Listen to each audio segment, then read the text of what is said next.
گوڵباخ دووبارە سڵاوتان لەبێ. کۆنفرانسەکە بەردەوامە، چەندین پانێڵ و سیمیناری گرنگ و تایبەت بە داهاتووی نەخشەدانانی هەرێمی کوردستان گفتوگۆی لەسەر کراوە.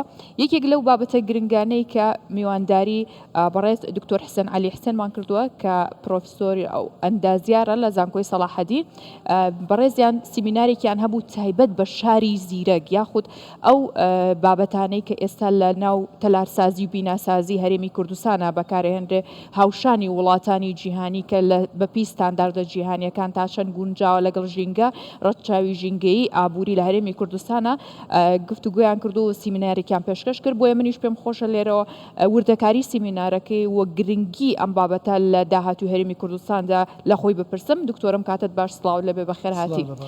دکتۆر، گرنگی یاخوب با بڵین ئەم کۆنفرانسە بۆ هەرێمی کوردستان لەو بواری کە بەڕێستان سیمینارەکەتان لەسەر ئامادە کردبوو چییە و تا چەند نەتوانن ئێوەی مامۆستایانی زانکۆ، ئێوەی شارەزا و پرۆفیسۆر لەو بوارەیە ڕۆڵ و کاریگەریتان هەبێت لەسەر دانانی نەخشەی پلانی داهاتووی هەرێمی کوردستان؟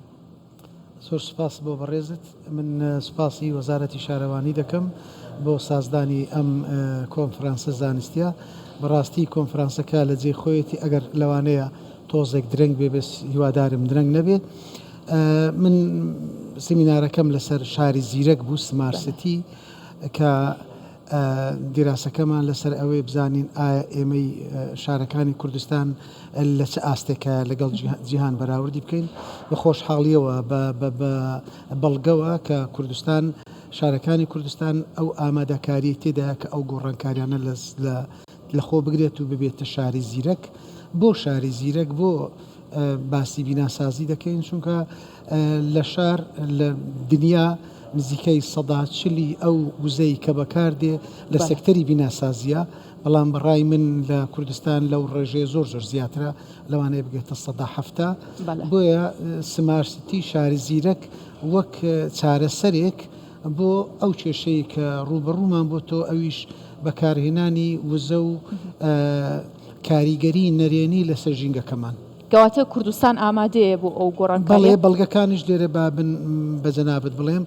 بەڵگەکان ئەوەیە ئەو دابینکردنی ئینتەرنێت لە هەموو شوێنێک کە فاکتەرێکی زۆر گرنگە، ئەو سمارتفۆنانی ئێمە بەکاری دێنین، ئەو کامیرانەی کە بۆ کۆنتڕۆڵکردنی ڕاڕەوی سیارەکان ئامادەکراوە، ئەو ئەپلیکیشنانەی کە لە بەڕێوەبەرێتەکان هەیە، مەسەڵەن بەڕێوەبەرەتی پاسەپۆرتیان هاتوچۆی هەولێر، ئەمانە هەمووی نیشانن ئەوەی کە ئێمە ئامادەکاری تایە شارەکانمان کە بە گۆڕانکاریش کەمیانەی ژێرخانێکمان هەیە، بەڵام ئەو ژێرخانە پێویستی پێیە بەردەوامی پێ بدرێ.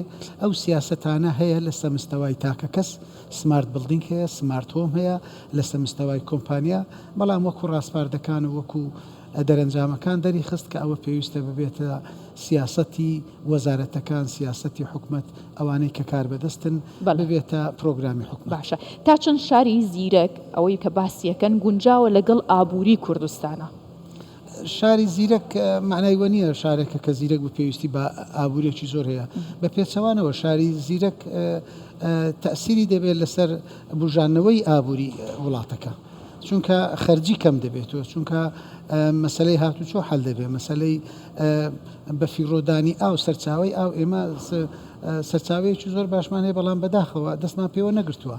پێویستمان بە بەڕێوەبردنێکی زیرەکانەی سەرچاوی ئاو، سەرچاوی وزە هەیە، وەبەرهێنانی وزە، بەکارهێنانی وزە، ئەو سمارسەتی و سمارت بڵدینگانە هەموو ئەو ئەرکە لەسەر میلەت، لەسەر حکومەت، لەسەر خەڵکەکە کەم دەکاتەوە. لەبەر ئەوە گەشەی ئابووری بەدواوەیە، نەکە ئابووریەکی زۆری بوێت. ئەمە خاڵێکی باشە. دکتۆر، بەڕێستان و هاوپیشەکانتان چ کارێکتان کردووە وەکو ڕاستپاردەیەک کە بیدەنە لایەنی حکومی بۆی کە لە داهاتوودا هەرێمی کوردستان پرۆژەکانی نیشتەجێبوون و پرۆژەکانی وەبەرهێنان بتوانن کار لەسەرەوە بکەن؟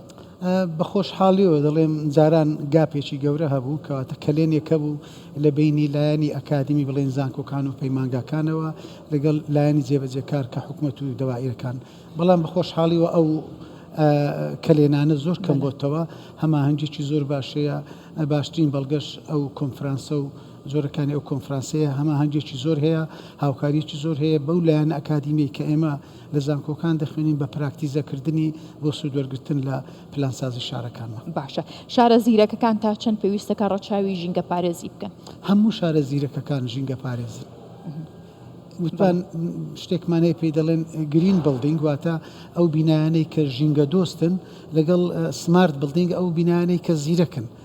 هەموو سمارت بڵدینگەکان هەموو بینا زیرەکەکان ژینگە دۆستن لەبەر ئەوەی وزەکەم سەرفەکە لەبەر ئەوەی ڕەچاوی سەوزایی دەکا ئیدارەدانێکی باشی سەرچاوی ئاو و پاراستنی سەرچاوی ئاو دەکا ئیدارەدانێکی باشی سەرچاوی وزە دەکا لەبەر ئەوەی ژینگە دۆستە. تا چەند هاوشانی ماستەرپلانی نوێی شارەکانە بێت؟ بە خۆشحاڵیەوە شارەکان ئێستا بە تایبەتی شاری هەولێر کە ئێستا ماستەرپلانەکەی لە ئەپدەیتینگدایە ڕەچاوی ئەو خاڵانە هەمووی کراوە بە خۆشحاڵیەوە. باشە بەشێک لە ناوچەکان لە هەرێمی کوردستان شار و شارۆچکەکان لەلایەنی نەخشە سازیەوە پلاندانان بۆ نەخشەی داهاتووی بە شێوازێکە کە گۆڕانکاری لە ژینگە و لە کللتوری شارەکەیاکرێ ئەمە تا چەند ئێوە کارتان لەسەر کردووە؟